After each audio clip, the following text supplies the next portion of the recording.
Pöördu oma õiguste kaitseks halduskohtusse. Kui riik, omavalitsus või mõni teine ametiasutus on rikkunud sinu õigusi, on halduskohtusse pöördumine õigusriigis ainuõige samm.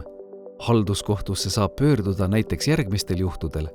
Kui sinu laps ei saanud riikliku lasteaia kohta ning ta käib seetõttu lastehoius või eralasteaias. Kui sul on tekkinud vaidlus planeerimise, projekteerimise või ehitamise üle, olgu tegu siis sinu enda maja või näiteks naaberkrundil toimuva ehitusega. Kui sul on tekkinud vaidlus Maksu- ja Tolliametiga sulle saabunud postipaki ja sellelt nõutava tolli ja käibemaksu üle. Kui sulle ei ole määratud pensioni, peretoetust, vanemahüvitist, puudetoetust või kui juba määratud toetust tagasi nõutakse. Kui vajad vanaduse, töövõimetuse, puude või ainelise puuduse tõttu abi, ehk juhul, kui riik, linn või vald on keeldunud sind igapäevaeluga toimetulemise, peavarju, abivahendite, abilise või muu toetava teenuse osas aitamast või sinu vajadust tunnustamast. Kui oled taotlenud riigilt majanduslikku tuge mõne ettevõtmise või ehitustegevuse jaoks, ent riik, linn või vald on taotluse rahuldamisest keeldunud või nõuab toetusraha tagasi. Kui sul on tekkinud riigiga vaidlus lapsele nime andmise, nime muutmise, kodakondsuse või isikukoodi muutmise küsimuses. Kohtult saad sa taotleda sinu õigusi rikkuva otsuse tühistamist, samuti saad kohustada vastavat asutust sulle taotletud õigusi või hüvesid andma või sulle põhjustatud kahju hüvitama. Kohtult võib taotleda ka esialgset õiguskaitset, et korralduse kehtivus ajutiselt peatada. Pea siiski meeles, et ainuüksi kohtusse pöördumine sulle pandud kohustust ei peata. Sa võid menetluses nii ise osaleda, kui ka asju esindaja või advokaadi kaudu ajada. Halduskohus selgitab sulle ise, kui pead oma soove täpsustama, lisadokumente esitama või õiguste kaitseks muud infot andma. Halduskohtusse pöördudes oled sina kaebaja ning teine pool on vastustaja. See on alati avaliku võimu esindaja, näiteks Vabariigi Valitsus, minister, riigiasutus või amet, nagu Maksu- ja Tolliamet, Sotsiaalkindlustusamet või kohalik omavalitsus. Vajadusel kaasatakse ka kolmas isik, kes on sinu vastaspoolel olev eraisik, näiteks naaber, kellele antud ehitusloa oled vaidlustanud. Kaebus tuleb esitada selle asutuse asukoha järgi, mille tegevuse vaidlustad. Ära muretse, kui taotlus ka valesse kohtusse satub. Peaasi, et märgid dokumentidele, et esitad kaebuse just halduskohtule. Kohus edastab selle ise õigesse kohta. Eestis on 2 halduskohut, Tallinnas ja Tartus, ning mõlemal on lisaks oma kohtumaja ka vastavalt Pärnus ning Jõhvis.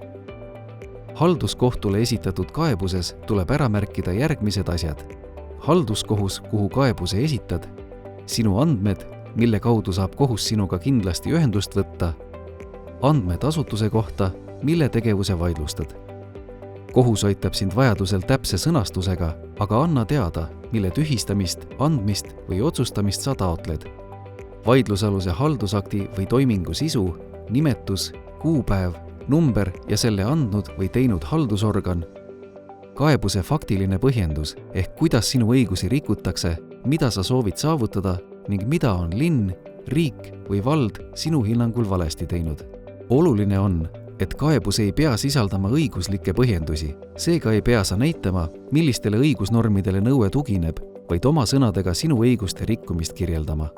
Kui võimalik, siis lisa kindlasti see haldusakt või dokument, mida vaidlustad. Samuti märgi, millal sa need dokumendid kätte said. Näiteks sobib tõendiks lasteaiakoha avaldus, kirjavahetus linnaga või muu selline. Ära siiski muretse, kui sul neid ka pole. Vajadusel nõuab kohus dokumendid ise ametiasutuselt välja või kontrollib andmeid registritest. Kontrolli, et kaebusele saaksid lisatud kõik viidatud tõendid. Kaebus tuleb allkirjastada. Kui kaebuse esitab sinu esindaja, kes ei ole advokaat, tuleb lisada ka volikiri. Tutvu kaebetähtaegadega. Enamasti on aeg kirjas vaidlustatud dokumendi lõpus või alguses.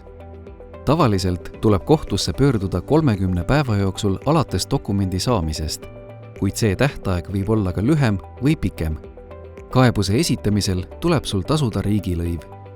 Vajadusel võid sa küsida ka menetlusabi. Loe kohtu selgitusi hoolikalt ja proovi igale kohtu küsimusele tähtaegselt vastata. Puudustega kaebuse võib kohus tagastada. Kui kaebus on nõuetekohane, võtab kohus kaebuse menetlusse ja annab teisele poolele vastamise aja. Kohtumenetluses teatatakse täiendavate seisukohtade ja dokumentide esitamise, kohtuistungi ning kohtulahendi kuulutamise aeg.